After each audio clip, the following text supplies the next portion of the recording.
Ingin rasa memakan kari, kari cendawan berbatang keladi. Girang rasa tidak terperi, bertemu puan yang baik budi. Indah berbalam si awan petang, berarak di celah pepohon ara. Pemanis kalam selamat datang, awal bismillah pembuka bicara. Untung melati, tumbuh melata, sayang sembah di pohon cemara. Assalamualaikum, mulanya kata, saya sembah pembuka bicara. Assalamualaikum Warahmatullahi wabarakatuh. Assalamualaikum warahmatullahi wabarakatuh dan salam sejahtera. InsyaAllah hari ini saya akan menganalisis dalil-dalil Al-Quran yang menerapkan isu-isu berkaitan dengan akidah mengikut metodologi membebaskan akal dan fikiran daripada paksaan dan juga taklid.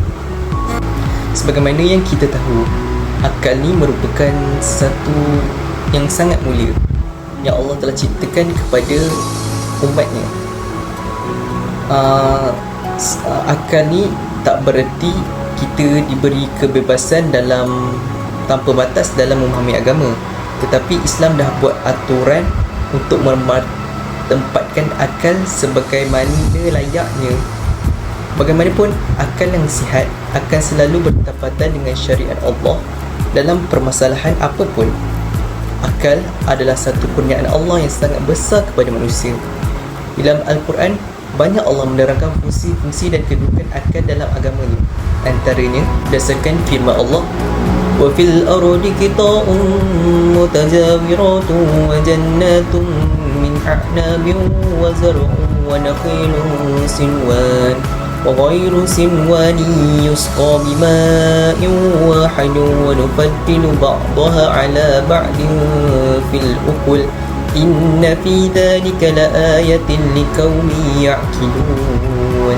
Maksudnya, dan bumi ada beberapa potong tanah yang berdekatan tetapi berlainan keadaannya, dan padanya ada kebun-kebun anggur dan jenis-jenis tanaman serta pohon-pohon tamar yang berumpun dan yang tidak berumpun. Semuanya disiram dengan air yang sama, dan kami lebihkan buah setengahnya dan setengahnya yang lain pada bentuk, rasa dan baunya. Sesungguhnya yang demikian itu mengandungi tanda-tanda kekuasaan Allah bagi orang-orang yang mahu berfikir serta memahaminya. Yang pertama, Allah SWT menjadikan akal ini sebagai tempat bergantung hukum, sehingga orang yang tidak berakal tidak dibebani hukum. Contohnya, orang-orang gila, orang-orang yang tidur daripada orang yang tidur sepanjang hari, anak-anak kecil, mereka ni tak dibebani hukum sebab dia pun tak ada akal.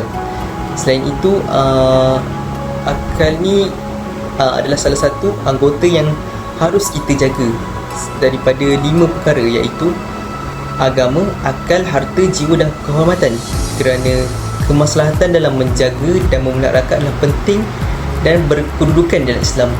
Orang-orang yang punya akal yang baik ni adalah orang-orang yang selalunya akan dimuliakan. Selain itu, kita juga kena elakkan diri kita daripada perkara-perkara yang merosakkan akal. Antaranya adalah meminum arak, mengambil perkara-perkara yang haram, kerana perkara-perkara haram ini akan merosakkan sesuatu dalam fikiran kita. Yang keempat, akal yang sihat ni akan mampu menjadikan kita berdakwah dengan lebih mudah, sebab otak kita ada banyak ilmu.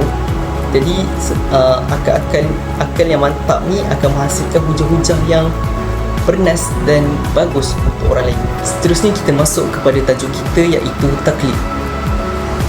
Taklid dari segi bahasa berasal daripada perkataan qalada yang bermaksud membelenggu sesuatu di leher, manakala pengertian dari segi istilah ialah taklid menurut ulama usul fiqh ialah beramal dengan pendapat orang lain tanpa mengetahui hujah dan dalilnya. Selain itu, taklid ialah juga mengikuti atau menerima pendapat orang lain tanpa mengetahui dasar dan dalil secara bukti kenapa ia berpendapat sedemikian. Dalam hal ini juga ialah orang-orang buta orang lain dalam berbuta tuli. Taklid ni orang yang ikut seorang tu tanpa berfikir, dia ikut je tanpa berbuta tuli. Orang kata dia ikut pendapat orang lain. Contohnya orang kata kepada dia, kamu buat amalan ni, nanti amalan kamu tinggi. Dia tak periksa, dia hanya lakukan. Dia cakap, dia ingat kamu lakukan amalan ni, contohnya kamu dapat pahala seluas lautan. Dia tak kaji pun, dia hanya ikut je orang cakap, dia buat. Orang yang menerima orang ini, orang yang ambil je tanpa check research semua bagai, orang ni dinamakan muqallid. Hukum taklid pada dasar Islam dan syariat mencela dan tidak menyukai orang yang bertaklid kerana ia mengikut tanpa sebarang bukti dan dalil, sebagaimana firman Allah, a'udzubillahi minasyaitonirrajim, wa idza qila lahum muttabi'u ma anzalallah qalu bal nattabi'u ma alfalna 'alayhi aba'ana awalau kana aba'uhum la ya'qiluna shay'an wa la yahtadun. Maksudnya apabila mereka dikatakan kepada mereka, turutlah apa yang telah diturunkan oleh Allah, mereka menjawab, tidak, bahkan kami hanya menurut apa yang kami dapati datuk nenek kami melakukannya. Patutkah mereka menurutnya sekalipun datuk neneknya itu tidak faham sesuatu apa pun tentang perkara agama dan tidak boleh mendapat petunjuk daripada hidayah Allah. Namun pendapat mengemukakan, ada dua pendapat mengemukakan bahawa taklid ni adalah harus, dan ada yang mengatakan bahawa tidak mengharuskan taklid. Ulama berpendapat bahawa tidak semua manusia mempunyai ilmu pengetahuan yang tinggi dan kelebihan dalam berfikir, terutamanya orang awam. Untuk orang yang tidak mempunyai kemampuan untuk mencari dalil dan mengenali Allah dengan terperinci, wajib bertaklid dalam akidah. Begitu juga dalam fiqh, kerana mereka tidak dapat memahami nas-nas Al-Quran dan tidak dapat mengisbatkan hukum sendiri, mereka wajib bertaklid kepada pendapat mujtahid. Berdasarkan dalil, wa ma arsalna min qablika illa rijalan nuhi ilaihim fas'alu ahla zikri in kuntum la ta'lamun. Tidakkah kami mengutuskan rasul-rasul sebelum kamu, wahai Muhammad, melainkan dari kalangan orang lelaki yang kami wahyukan kepada mereka. Oleh itu, bertanyalah wahai golongan musyrik kepada orang-orang yang mengetahui agama jika kamu tidak mengetahuinya. Semenjak zaman sahabat lagi, telah didapati bahawa orang awam sentiasa bertanya dan meminta fatwa daripada ulama dan mujtahid. Mujtahid pula memberi fatwa dan hukum yang diminta itu tanpa menghuraikan sebarang dalil dan tak juga memberi dalil yang panjang lebar kepada mereka. Dengan itu menunjukkan bahawa taklid daripada kalangan orang awam adalah harus. Berdasarkan hujah tersebut, ijtihad ni tak boleh dilakukan oleh semua orang. Ia hanya boleh dilakukan oleh mujtahid dan orang yang mencukupi syarat-syarat tertentu. Orang-orang yang tertentu yang boleh jadi mujtahid. Oleh itu, orang awam perlu bertaklid kepada mazhab tertentu untuk beramal dengan suatu hukum syarak. Selain itu juga, bertaklid orang awam berdapat keyakinan dengan bersandar kepada orang yang mempunyai kepakaran dari segi agama. Maksudnya, taklid ni menjadi harus apabila kita ni mendapat ilmu daripada orang-orang yang tinggi ilmunya. Bukan hanya search Google, dapat tak, kita cari guru yang betul-betul ada dia punya falsafah. Tapi ada pendapat kedua yang dia tak mengharuskan taklid, sebab dia tak mengharuskan taklid sebab dia lebih baik dalam fiqh dan akidah dengan bawa alasan dan hujah daripada golongan ulama. Antara hujah-hujahnya ialah Allah sentiasa memerintahkan supaya manusia supaya berfikir dan mengenalinya untuk mengukuhkan akidah, begitu juga dalam fiqh. Oleh itu, bertaklid merupakan perkara yang benar bercanggah dengan syarak. Tidak ada hadis sahabat dan tabi'in yang mendengar orang awam berfikir dari perkara akidah dan fiqh. Sebagai kesimpulan, kita tak bolehlah mengikuti seseorang itu secara membuta tuli. Kita tak haruslah berfikir. Taklid ni akan menyebabkan kita punya otak jadi jumut dan tak berkembang, sebab kita hanya ikut je apa orang buat, apa orang kata, tanpa kita soal selidik dahulu, tanpa kita mencari apa yang patut kita cari dan apa yang tak patut kita cari. Sebagai penutup, ingin saya mengatakan bahawa seorang umat Islam itu perlulah bebas akalnya daripada sebarang paksaan dan taklid, kerana paksaan dan taklid ini akan menyebabkan seorang itu fikirannya akan menjadi cumut dan tidak akan mendapat hidayah daripada Allah, kerana dia hanya mengikut apa yang orang lakukan, apa yang orang kerjakan, apa orang laksanakan. Oleh itu, kita sebagai umat Islam haruslah mengikut ijtihad yang sebenar dan berfikir sebelum melakukan sesuatu perkara, kerana Allah suka kepada seseorang yang suka berfikir. Sekian, wabillahi taufiq wal hidayah. Assalamualaikum warahmatullahi wabarakatuh. Assalamualaikum warahmatullahi wabarakatuh. Alhamdulillahirabbil alamin. Wassalatu wassalamu ala asyrafil anbiya'i wal mursalin wa ala alihi wa sahbihi ajma'in. Saya Muhammad Dinil Azwani bin Muhammad Rosli. Hari ini saya akan membincangkan dalil-dalil nakli menerusi dalam menerapkan akidah berdasarkan metodologi menggunakan akal untuk berfikir dan menganalisis melalui alam nyata. Al-Quran menerapkan akidah melalui dorongan dan arahan terhadap akal untuk berfikir dan menganalisis melalui alam nyata dengan bantuan panca indera. Dengan menganalisis melalui alam nyata, manusia dapat berfikir bahawa Allah itu Maha Esa dan sifatnya mutlak, selain daripada ciptaan yang unik, di sebalik ciptaan yang unik. Firman Allah Subhanahu wa taala dalam surah Al-Hajj ayat ke-5.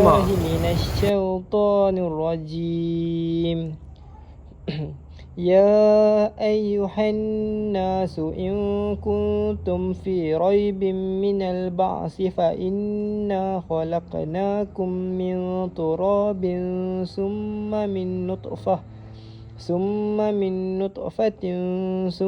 min 'alaqatin summa min mudghatin mukhallaqatin wa ghairi mukhallaqatin linubayyina lakum wa nukirru fil arhami ma nasha'u ila ajalin musamman summa nukhrijukum tiflan summa litablughu ashuddakum wa minkum man yutawaffa wa minkum man yuraddu ila arzalil umri likay la ya'lama min ba'di ilmin syai'a wa taral arda hamidatan fa iza anzalna 'alayha al-ma'a ihtazzat wa rabat wa anbatat min kulli zawjin bahish. Seterusnya, marilah kita sama-sama menafsirkan ayat yang dibaca sebentar tadi. Ya ayyuhan nasu in kuntum fi raibin minal ba's. Wahai manusia, jika kamu dalam keraguan tentang hari kebangkitan. Di sini Allah ingin menjelaskan kepada orang yang ragu-ragu tentang hari kebangkitan. Mereka seolah-olah tidak percaya bahawa Allah boleh melakukannya. Dalam ayat ini, Allah ingin menceritakan bahawa kudratnya yang hebat. Allah dapat menciptakan sesuatu, Allah boleh menghidupkan dan mematikan makhluknya. Seterusnya, fa inna khalaqnakum min turabin. Maka sungguhnya kami telah menciptakan kamu daripada tanah. Allah mengingatkan manusia bahawa mereka sendiri dijadikan olehnya. Nya itu berbalik kepada Allah Subhanahu wa taala. Dan manusia dijadikan pula dari tanah, iaitu merujuk kepada Nabi Adam alaihi salam.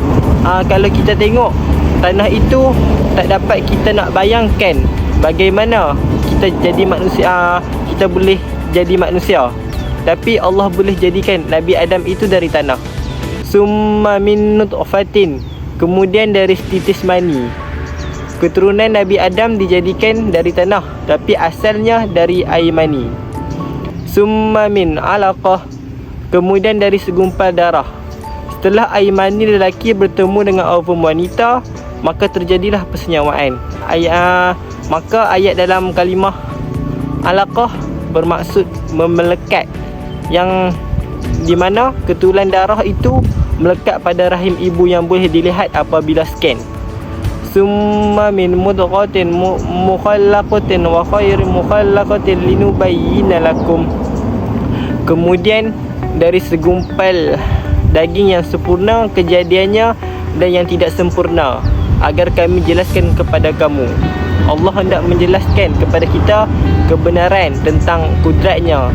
Semua proses-proses ini adalah proses yang terjadi dalam perut ibu, dan tentunya zaman Nabi Muhammad SAW tidak dapat dilihat perkara ini. Akan ianya tepat dan sudah dibuktikan pada zaman kini. Seterusnya, wa nukirru fil arhami ma nasha'u ila ajalim musamma, dan kami tetapkan dalam rahim apa yang kami kehendaki sampai waktu yang sudah ditentukan, yang mana akan menjadi bayi. Janin itu telah ditetapkan dalam rahim sampai masa yang telah ditetapkan oleh Allah Subhanahu wa taala.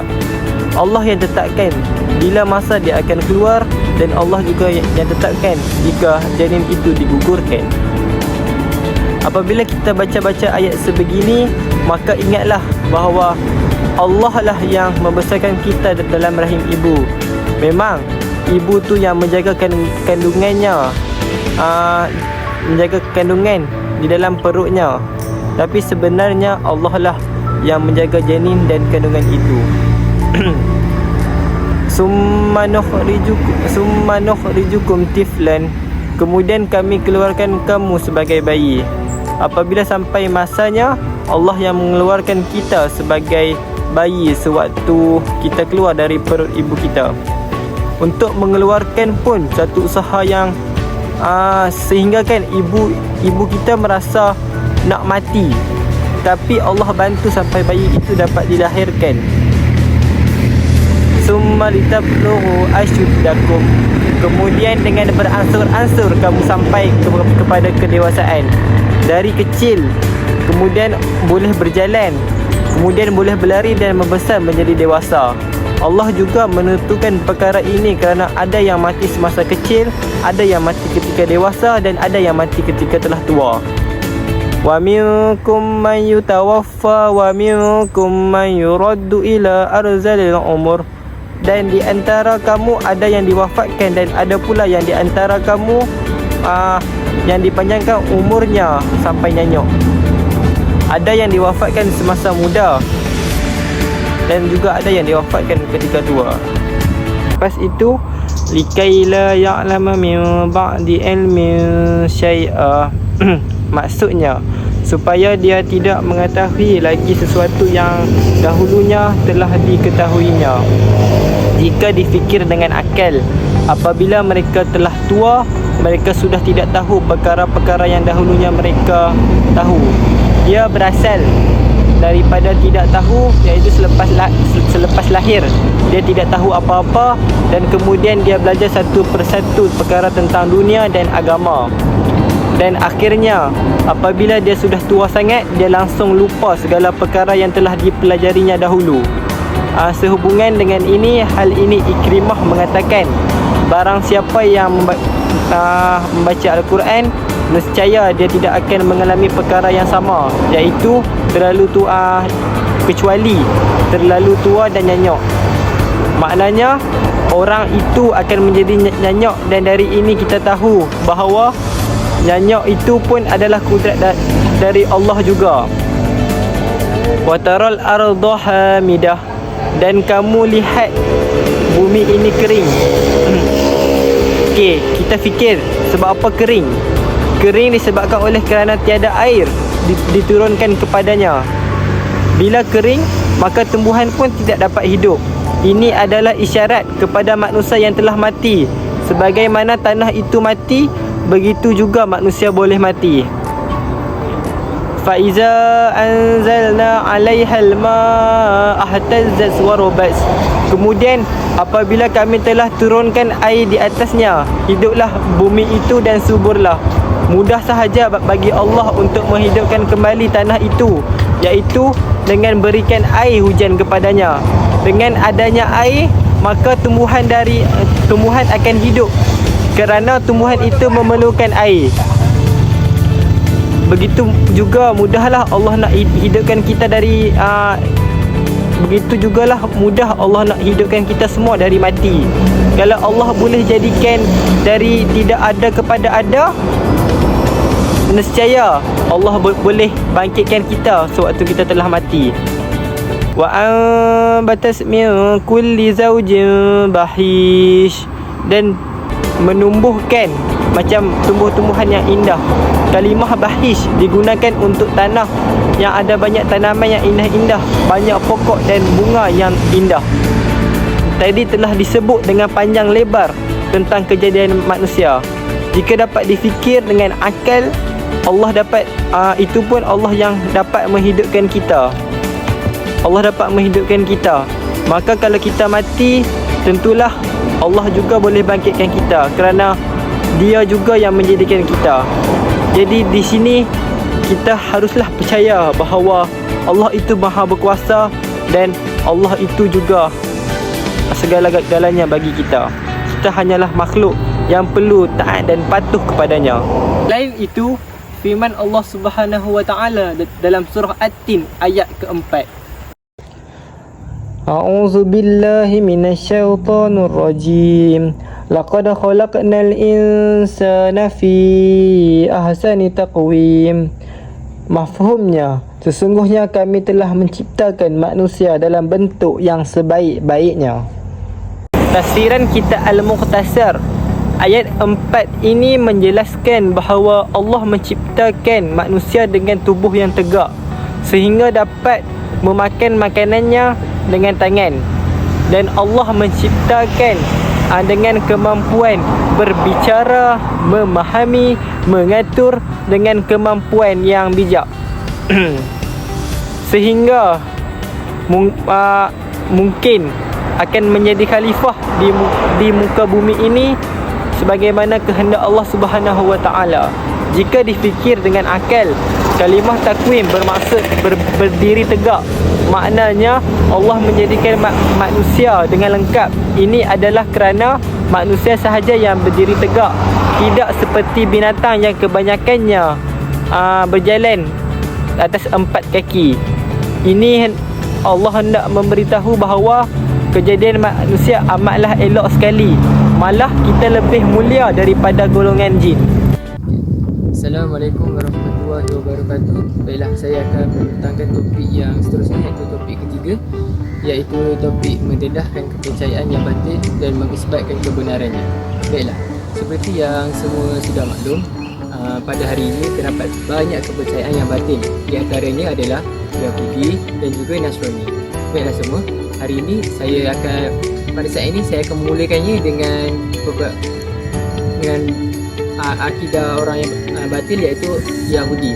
Okey, baiklah. Yang pertama, orang-orang Yahudi telah mengatakan bahawasanya Allah Subhanahu wa taala telah berehat setelah penat menciptakan langit dan bumi. Orang-orang Yahudi berfikiran dan menyalah tafsirkan bahawa Allah telah berehat pada hari yang ke-7. Ini telah jelas dinyatakan dalam firman Allah Subhanahu wa taala, iaitu yang berbunyi, A'udzubillahi minasyaitonir rajim. Inna rabbakumullahu allazi khalaqas samawati wal arda fi sittati ayyamin thumma istawa 'alal 'arsy. Shadaqallahul 'azim. Surah Al-A'raf ayat 54. Baiklah, apa yang dimaksudkan dengan surah itu adalah dan Tuhan kamu, iaitu Allah Subhanahu wa taala, telah menciptakan langit dan bumi dengan mengambil masa selama 6 hari, lalu ia bersemayam di Arash. Baiklah, dan Allah Subhanahu wa taala telah mengisbatkan kebenarannya dan telah mencatat apa yang orang Yahudi itu katakan dalam surah yang berikutnya, iaitu surah Al-Qaf ayat yang ke-38 yang berbunyi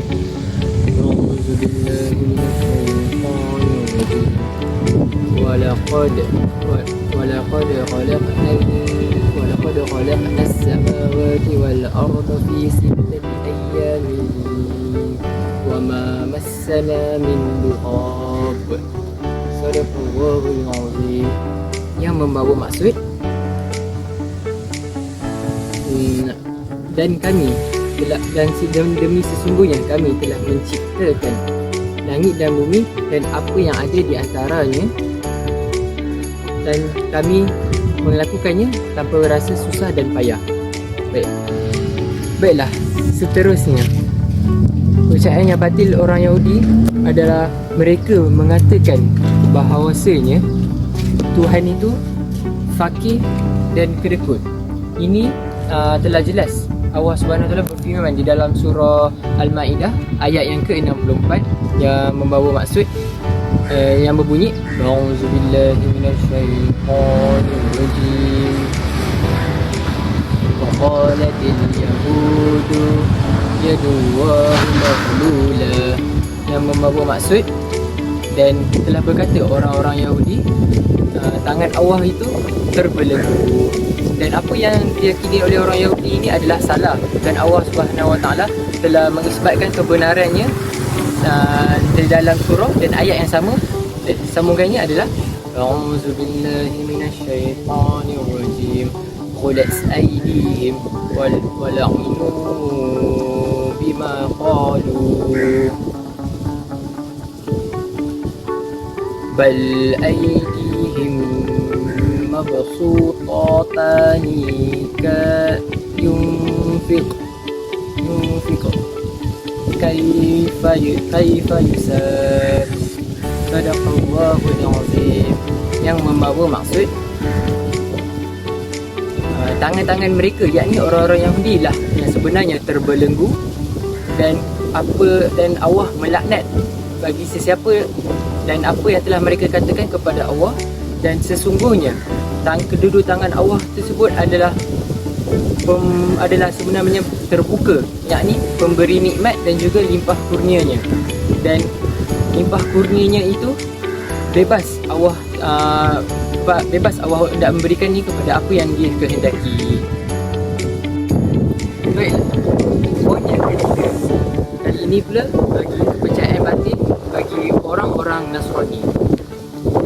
Baiklah, orang-orang Nasrani dia membentangkan akidah yang batil, iaitu membentangkan konsep Trinity. Al-Quran telah menjelaskan penyelewengan mereka di dalam surah Al-Ma'idah ayat yang ke-73, iaitu yang berbunyi A'udzubillahi minasyaitonirrajim. Laqad kafara alladhina qalu inna Allaha thalithu salasa. Sadaqallahul azim. Dia membawa maksud dan demi sesungguhnya kafirlah bagi orang yang mengatakan bahawasanya Allah itu salah satu daripada 3 Tuhan.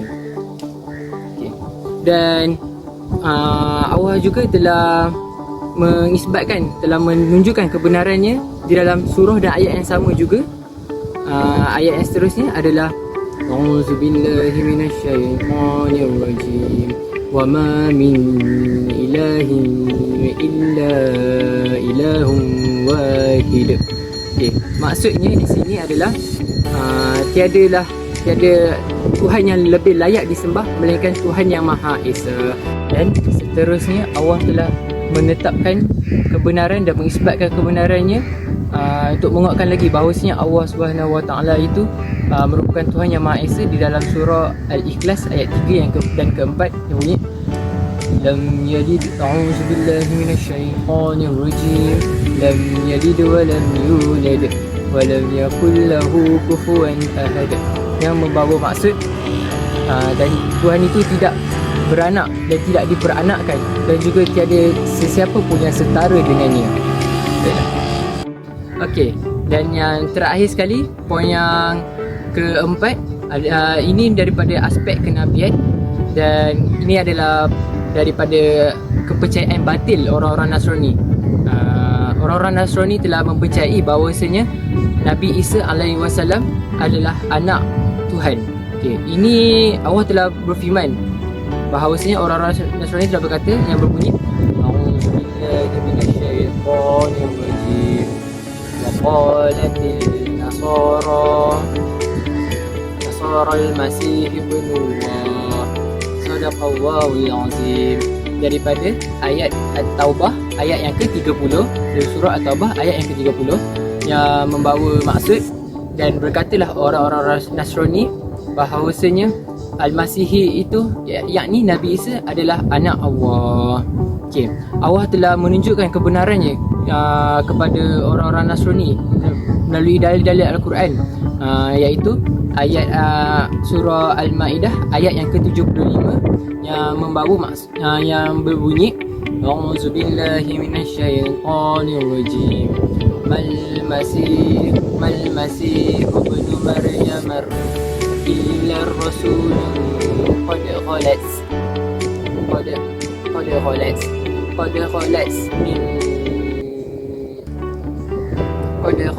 min qalbihi rasuli wa ummihi siddiqi kana yakulani ta'am. Sadaqallahul azim. Yang membawa maksud, tidaklah Masihi ibnu Maryam merupakan seorang rasul yang terdahulunya telah terdapat beberapa para rasul yang lainnya, dan ibunya Maryam merupakan seorang yang amat benar, dan mereka berdua juga memakan makanan yang sama, yakni seperti kamu juga. Baiklah, sebagai kesimpulannya, terdapat pelbagai kebatilan di dunia ini, dan terdapat pelbagai akidah-akidah yang batil yang tidak sepatutnya kita sebagai umat Islam ikuti. Dan kita sebagai umat Islam perlu berpandukan kepada kita punya masdarul awal, iaitu Al-Quran sebagai pegangan kita, supaya kita tidak jatuh kepada akidah-akidah yang batil, dan kita perlulah merujuk kepada Al-Quran dan tafsirannya supaya kita punya iman dan kepercayaan tetap utuh. Sekian daripada saya. Terima kasih.